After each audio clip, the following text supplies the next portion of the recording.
الحمد لله رب العالمين والصلاة والسلام على سيد الأنبياء والمرسلين أما بعد فأعوذ بالله من الشيطان الرجيم بسم الله الرحمن الرحيم قال الله تبارك وتعالى في القرآن المجيد والفرقان الحميد إن الله وملائكته يصلون على النبي يا أيها الذين آمنوا صلوا عليه وسلموا تسليما اللهم صل على سيدنا ومولانا محمد وعلى آل وصحاب سيدنا ومولانا محمد وبارك وسلم وصلوا علیہ۔ اسلامی عبادات میں حج بنیادی حیثیت رکھتا ہے۔ رسول کریم صلی اللہ تعالی علیہ وسلم کا ارشاد گرامی کا مفہوم ہے، اسلام کی بنیاد 5 چیزوں پر رکھی گئی ہے۔ اس بات کی گواہی کہ اللہ کے سوا کوئی معبود نہیں، اور اس بات کی گواہی کہ محمد صلی اللہ علیہ وسلم اللہ کے رسول ہیں، اور نماز قائم کرنا، زکوٰۃ ادا کرنا، رمضان کے مہینے کے روزے رکھنا اور بیت اللہ کا حج کرنا۔ حج بہت زیادہ اجر و ثواب کا حامل ہے۔ قرآن کریم میں ارشاد باری تعالیٰ کا مفہوم ہے، اے لوگو، اللہ تعالیٰ نے تمہارے اوپر حج فرض کیا ہے، لہٰذا حج کرو۔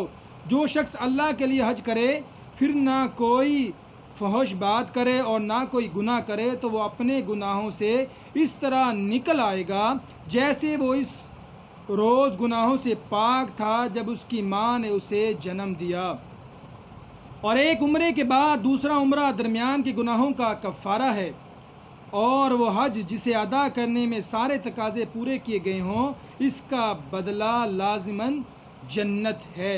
حضرت ابو امامہ رحمۃ اللہ تعالی علیہ سے روایت ہے، رسول اللہ صلی اللہ تعالی علیہ وآلہ وسلم نے فرمایا، جسے حج سے کسی بڑی ضرورت، کسی ظالم حکمران اور کسی بے بس کر دینے والے مرض نے نہیں روکا اور وہ حج کیے بغیر مر گیا، تو خدا اس کی پرواہ نہیں کہ وہ مرے خواہ یہودی ہو کر خواہ نصرانی ہو کر۔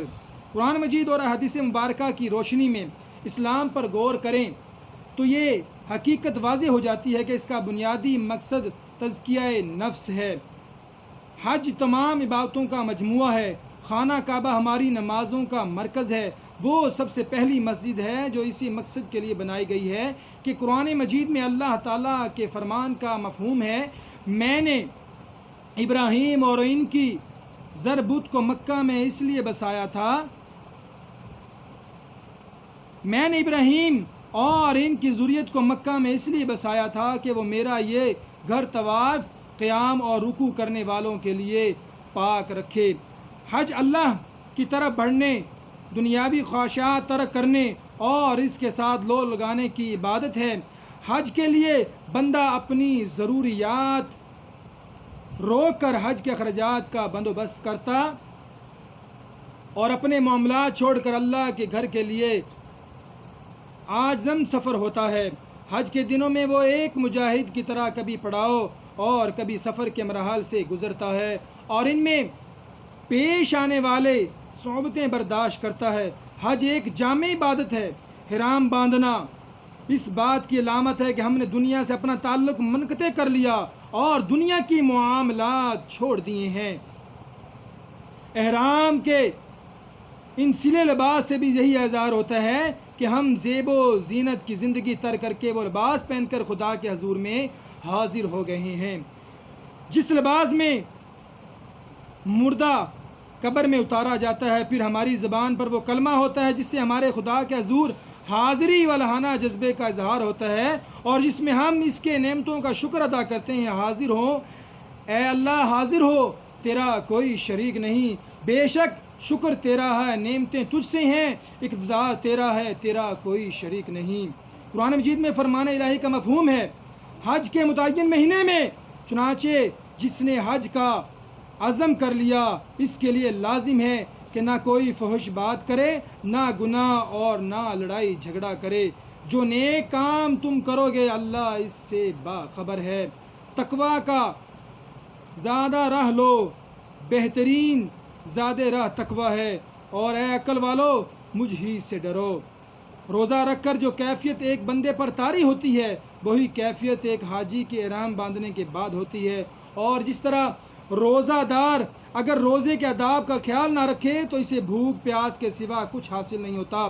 اسی طرح ایک حاجی بھی اپنی ساری محنت کو گناہ کی باتوں کا باعث غارت کر سکتا ہے۔ طواف کا آغاز حجر اسود کو بوسہ دینے یا اس کی طرف ہاتھ اٹھا کر کیا جاتا ہے۔ ہاتھ چومنا یا ہاتھ پر ہاتھ رکھنا عقیدت اور معاہدے کی توثیق کا ایک طریقہ ہے۔ حاجی طواف کے آغاز میں یہ عمل کر کے بسم اللہ اللہ اکبر کہہ کر وہ دعا پڑھتا ہے جس میں اللہ تعالیٰ کے ساتھ کیے ہوئے عہد وفا کی تجدید کی جاتی ہے۔ مفہوم: اے اللہ میں حاضر ہوں آپ پر ایمان کی خاطر، آپ کی کتاب کی تصدیق کے لیے، آپ کا عہد پورا کرنے اور آپ نبی کریم صلی اللہ علیہ وسلم کی سنت کی اتباع کے لیے سر مڈانا پرانے زمانے میں غلام بننے کی علامت تھی۔ اب جو کوئی شخص کسی کا غلام بن جاتا تو اس کا سر مونڈ دیا جاتا تھا۔ حاجی اپنا سر مڈوا کر غلامی رب کا نشان سجا لیتا ہے۔ پھر عرفات کا وقوف در حقیقت اپنے آپ کو خدا کے حضور میں کھڑا کر دینا ہے۔ حضور نبی کریم صلی اللہ تعالی علیہ وآلہ وسلم نے اس میں یہ سنت قائم کی کہ خطبے اور دوپہر کی نمازوں کے بعد مغرب کی طرف رخ کر کے کھڑے ہوئے اور اس وقت تک کھڑے دعا فرماتے رہے جب تک سورج ڈوب نہیں گیا۔ اس دوران بندہ مومن اپنے گناہوں کو یاد کرنا، استغفار کرنا اور دعائیں مانگتا ہے۔ مزدلفہ میں وقوف تو عرفات کے مقابلے میں مختصر ہوتا ہے، لیکن عرفات و مزدلفہ کے مابین یہ سفر جہاد کی سفر کی علامت بن جاتا ہے۔ ایک مقام پر رکے، پڑاؤ کیا، پھر اگلی منزل کی طرف روانہ ہو گئے۔ جمعرات کو کنکر مارنا خدا کے دشمنوں کے ساتھ مقابلے کی علامت ہے۔ اس طریقے سے بندہ مومن خدا کے دشمنوں کے خلاف جہاد کے جذبے کا اظہار کرتا ہے۔ قربانی جہاد کا آخری پہلو ہے۔ اس طرح کے جہاد میں اپنی جان کا نذرانہ پیش کرنے کو حج میں قربانی کی صورت میں پیش کرنا ہے۔ جس طرح اس نے خدا کی خوشنودی کے لیے جانور قربان کیا ہے، اسی طرح اگر اس کے دین کی ضرورت پڑی تو وہ اپنی جان کا نذرانہ بھی پیش کر دے گا۔ ایک حاجی کا حج سے اصل مقصود اپنے خدا کی رضا اور خوشنودی ہونا چاہیے۔ قرآن میں ارشاد باری کا مفہوم ہے، اور حج اور عمرہ صرف اللہ کے لیے کرو۔ حج کو مشقت سے جوڑ دیا گیا ہے۔ اس میں مالی قربانی سے لے کر جسم کی مشقت بھی شامل ہے، اور یہ صرف اسی لیے کیا جاتا ہے کہ ہم تقوی اختیار کریں تاکہ ہمارا تزکیہ نفس ہو سکے، جو اصل مطلوب ہے۔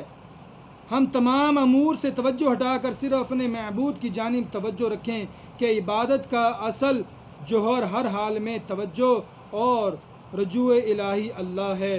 اللہ تعالیٰ سے دعا ہے جو کچھ سنا اور اس پر عمل کرنے کی توفیق عطا فرمائے، اور ہم سب مسلمانوں کو صحیح معنوں کے ساتھ استطاعت رکھتے ہوئے حج کرنے کی توفیق عطا فرمائے۔